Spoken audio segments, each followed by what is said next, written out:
कहाँ पे? सर इधर। एक मिनट।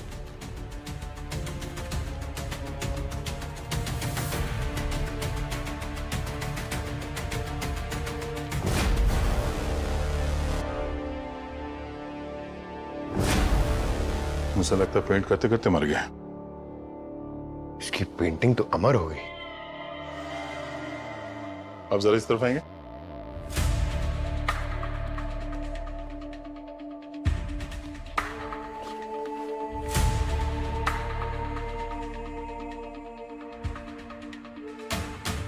पेंटिंग में जितने स्ट्रोक्स हैं एकदम क्लीन है।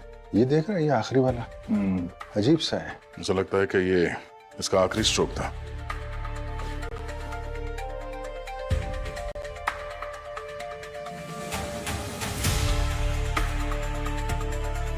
सर सर बॉडी पे कोई घाव का निशान तो नहीं है? सर जहर भी नहीं दिया गया, क्लीन है। क्लीन है तो फिर मरा कैसे है? अच्छे से जगह चेक करते हैं। खून हुआ है तो छींटे भी उड़े ही होंगे।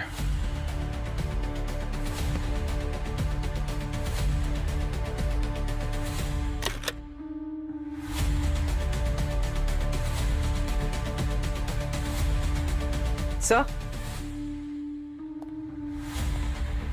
फोन मिला है, शायद रंजीत का। लॉक्ड है।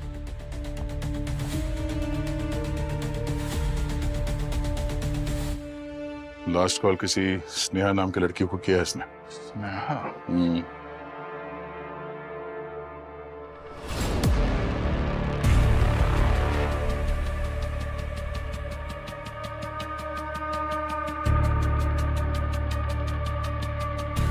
ये कप पे लिपस्टिक का निशान है।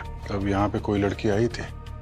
ये स्नेहा या फिर उसकी वाइफ मालिनी भी हो सकती है।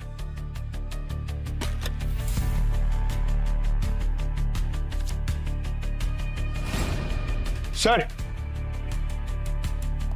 ये डायरी और ये फोटोग्राफ ये बॉक्स में मिला।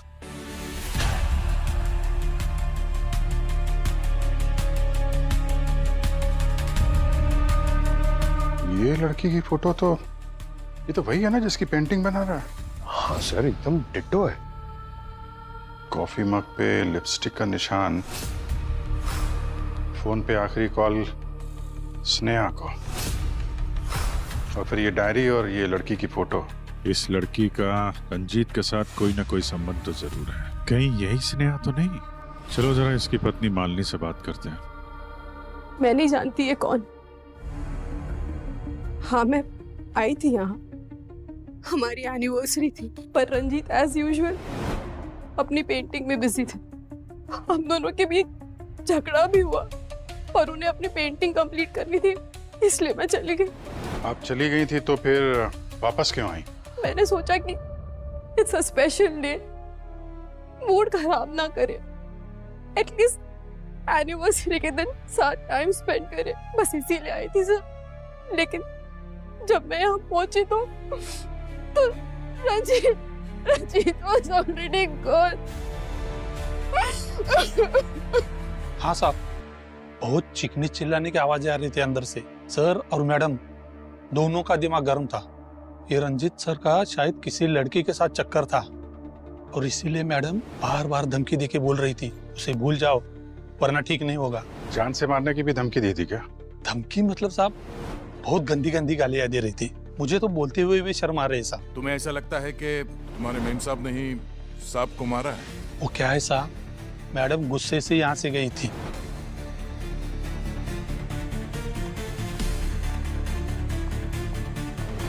थोड़ी देर बाद वापस लौट आई और उसके ठीक थोड़ी देर बाद ना मैंने सर के चीखने की आवाज सुनी। मैं भागता हुआ अंदर गया और मैंने देखा सर नीचे पड़े हुए थे तो मैडम उनके पास खड़ी थी। साहब साहब ये क्या किया आपने मैन साहब, ये क्या किया? इसलिए मुझे लगता है कि मैडम ने सर को मारा होगा। इस लड़की को पहचानते हो तुम? नहीं साहब। किसी स्नेहा नाम की लड़की का सुना है नाम? वो रंजीत सर की स्टूडेंट थी।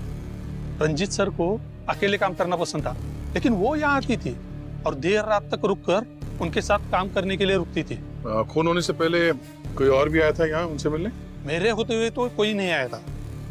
हाँ मतलब बीच में आधा घंटा मैं खाना खाने के लिए गया था साहब, अगर उसके बीच में कोई आया हो तो। मालिनी तो सीधे रंजीत के कमरे में चली गई। हाँ सर, और काफी गुस्से में थी।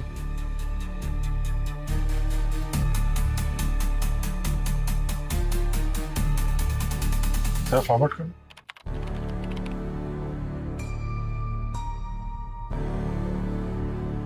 ये लड़की कौन है? मालूम नहीं साहब। ये उसी वक्त आई होगी जब हमारे वॉचमैन साहब थोड़ी देर के लिए खाना खाने गए थे, है ना? शायद साहब। सर इसकी रेड हील्स और कपड़े काफी महंगे लग रहे हैं। वॉचमैन जब अंदर गया था उसके पहले मालिनी कितनी देर थी? सर करीब 10 मिनट। और वो जो लड़की जिसने अपना चेहरा ढक रखा था वो कितनी देर अंदर थी?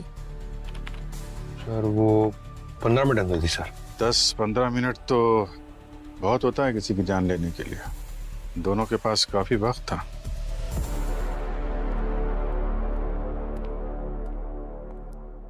पंकज, उस रेड सैंडल वाली लड़की के बारे में कुछ पता चला क्या?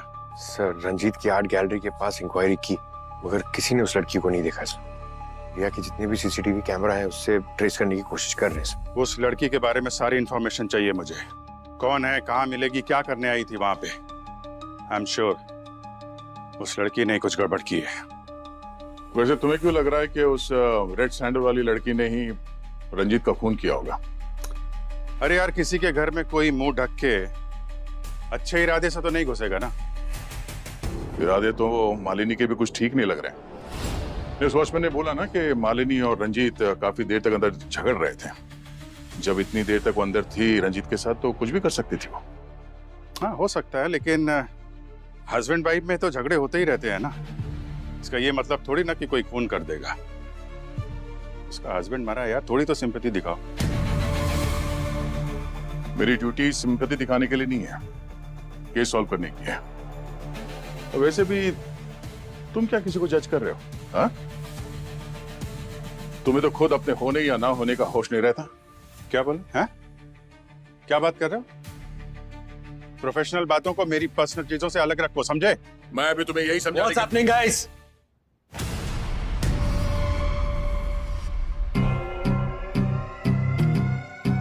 क्या हो रहा है? आप दोनों अपने ईगोस को इस ब्यूरो के बाहर रखकर आया करो, या सिर्फ और सिर्फ ड्यूटी की बात होगी? सर मैं भी अभिजीत को यही समझाने की कोशिश। आप दोनों अगर ऐसे एक दूसरे पर उंगली उठाते रहोगे तो ये केस कभी नहीं सॉल्व होने वाला। मैं आपको दूसरा केस देता हूं। मैं और अभिजीत ये केस देख लेंगे। अगर सर वो That's an order.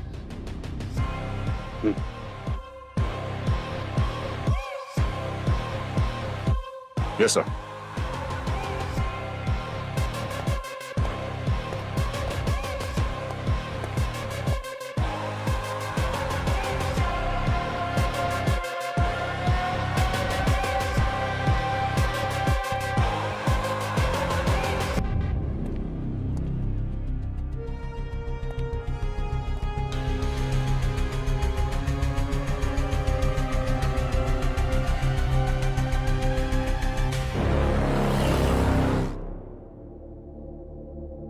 स्नेहा, ये इस फोटो में आप ही है ना?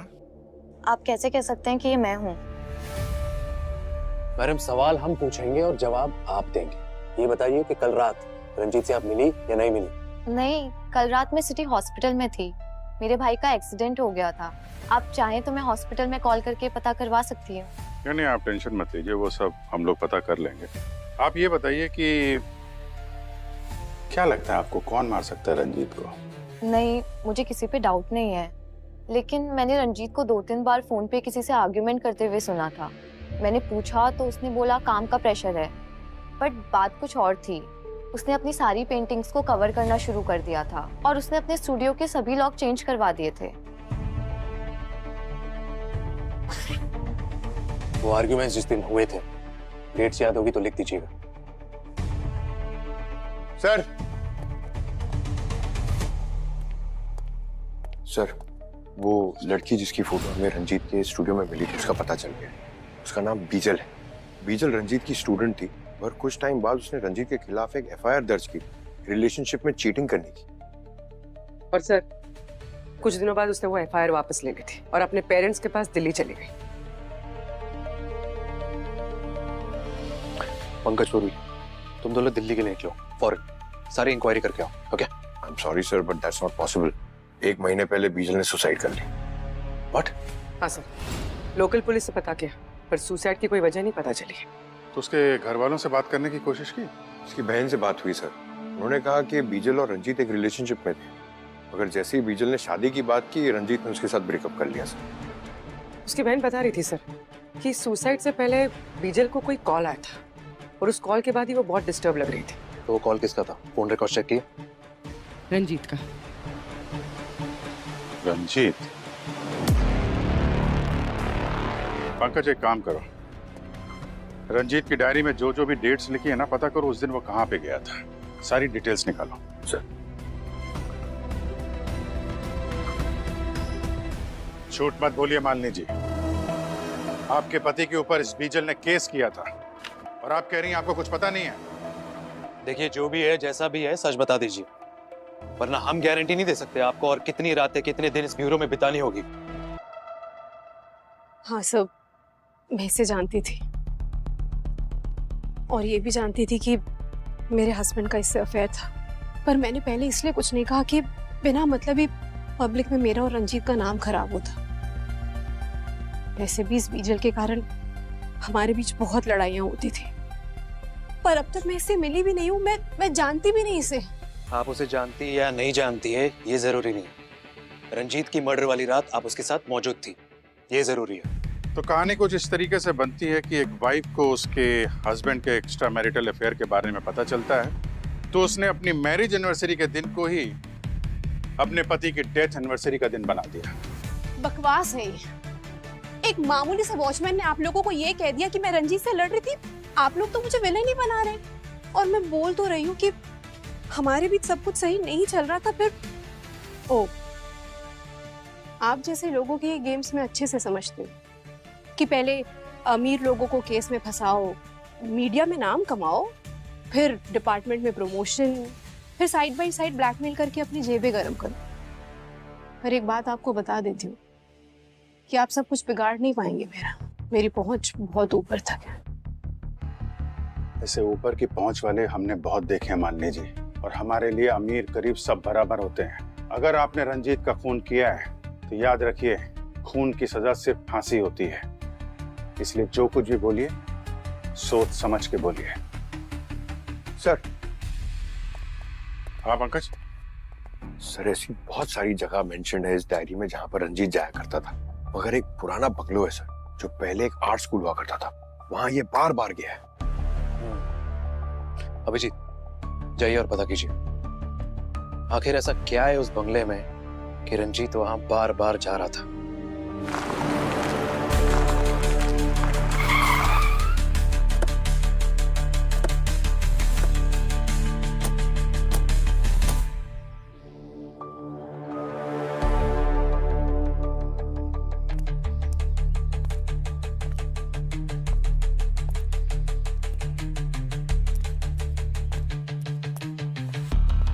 सर, तोड़ दूं? अरे रहने दो पंकज यार, दरवाजा तोड़ने के चक्कर में कहीं तुम्हारी टांग ना टूट जाए। दरवाजा तोड़ने का काम सिर्फ दया, I mean, हर जगह ताकत काम नहीं आती है, दिमाग का भी इस्तेमाल करना पड़ता है।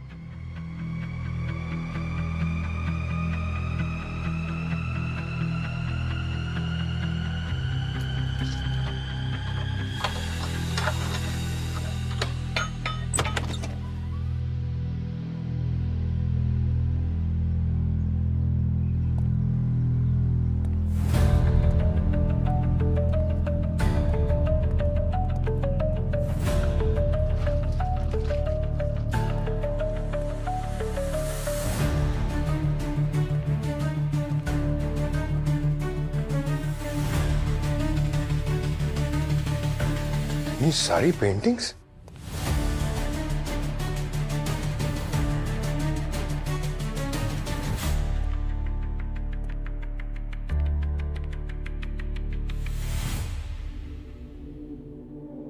सर, इन पेंटिंग्स को देखकर लगता है बहुत महंगी है।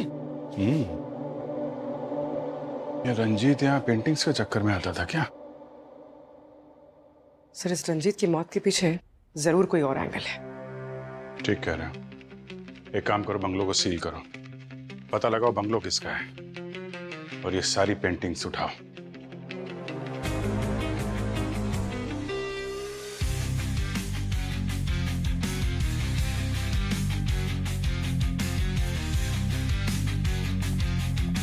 क्या डॉक्टर सालोंगे, आप ये पेंटिंग के साथ क्या टाइम पास कर रहे हैं? हमने आपके पास एक डेड बॉडी भेजी थी, कुछ पता चला या फिर?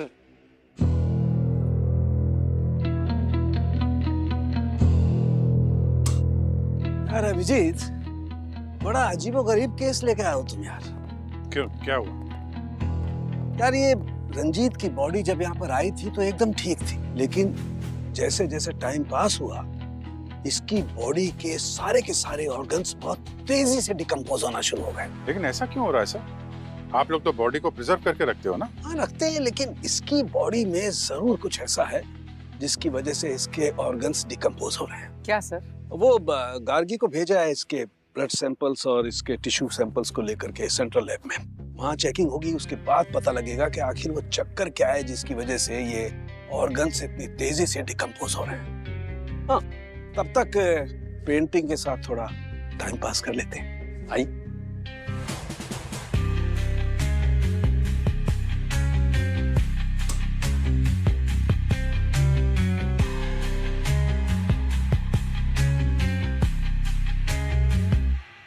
ये देखिए, पेंटिंग के साथ टाइम पास करने में मुझे क्या मिला है। कुछ राज को राज रखने के लिए मरना ही पड़ता है।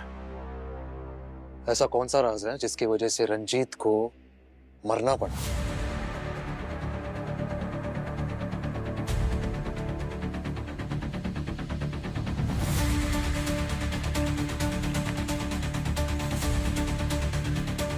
पंकज,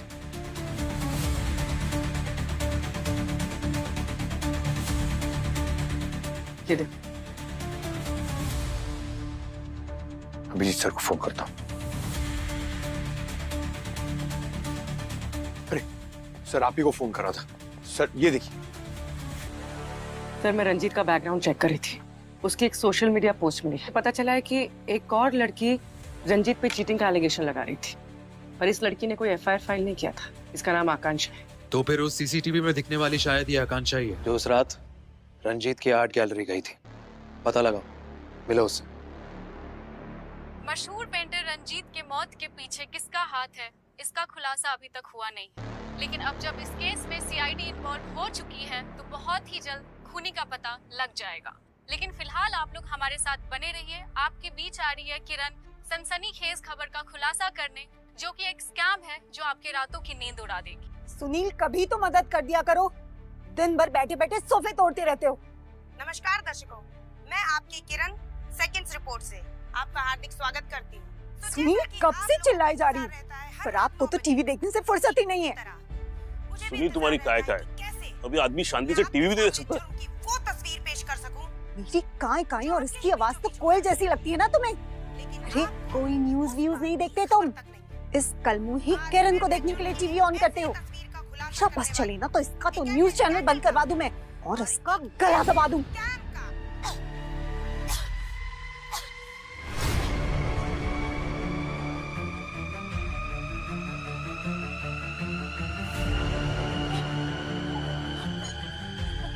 ये तो मर गई। न्यूज देने वाली खुद न्यूज बन गई। गलती होगी मुझसे, मेरा गला मत दबा देना। मैं कभी न्यूज नहीं देखूंगा। एक मिनट पीछे हटिए आप लोग। सर, यहाँ पर।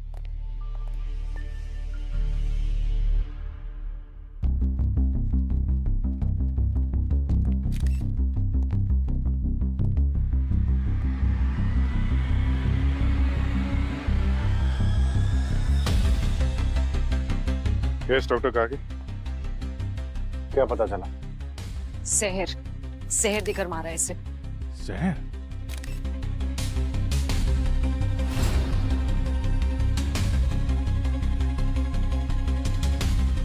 इनके नाखून देख रहे हैं सर, नीले पड़ चुके हैं और इनके होठों की चारों तरफ की स्किन सूख गई है। It's a clear case of poison.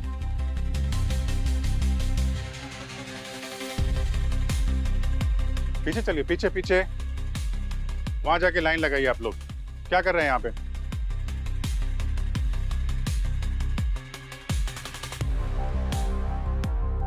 Studio को अच्छी तरीके से चेक करो। जहर यहाँ दिया गया है तो कोई ना कोई एविडेंस जरूर मिलेगा।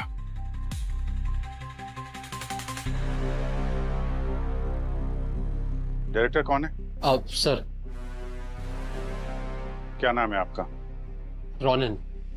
लाइव कैमरे पे जो कुछ हुआ वो तो वायरल हो चुका है, पर यहाँ ये सब कैसे हुआ ये बताएंगे आप? सर कुछ पता नहीं सर, सब कुछ रोज की तरह नॉर्मल चल रहा था सर। प्राइम टाइम शो था सर किरण का। शार्प 9 बजे हम लोग लाइव चले गए थे। किरण ने प्रोग्राम शुरू ही किया था कि अचानक दर्द की वजह से उसने गला पकड़ लिया। 30 सेकंड के अंदर उसकी मौत हो गई सर। हाँ सर, सब कुछ इतना जल्दी हुआ कि कुछ पता ही नहीं चला। आप क्या करते हैं? मैं सर यहाँ का फ्लोर मैनेजर नदीन। यहाँ की जितनी भी फुटेज है वो सब चाहिए मुझे। जी सर। और किरण की मौत से पहले कौन कौन मिला था उससे? सर टेलीकास्ट से जस्ट पहले मैंने इसे किरण के आसपास देखा था सर। तो मैं था तो क्या हुआ? सर वो यहाँ की स्टार थी, ऑफिस में जो भी आता था उससे मिलता था। पर सर आप सारे सवाल मुझे क्यों पूछ रहे? ये नैना है ना सर, आप नैना से पूछिए। सर मैंने नैना और किरण को ना